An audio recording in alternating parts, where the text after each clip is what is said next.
भडगाव तालुक्यातील सावदे गावाजवळील गिरणा नदी पात्रातील सावदे केटीवेर जवळ नदीत मासे पकडण्यासाठी पाण्यात उतरलेला इसम दुपारी 3 वाजेपासून अद्यापपर्यंत नदी बाहेर न आल्याने त्याचा शोध घेण्याचे कार्य कोडगाव पोलिसांतर्फे सुरू करण्यात आले असल्याची माहिती आज दिनांक 27 सप्टेंबर रोजी सायंकाळी 7 वाजता हाती आली आहे।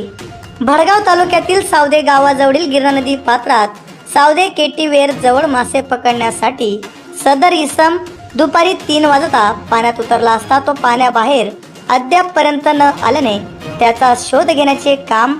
कोडगाव पोलीस करीत असून सदर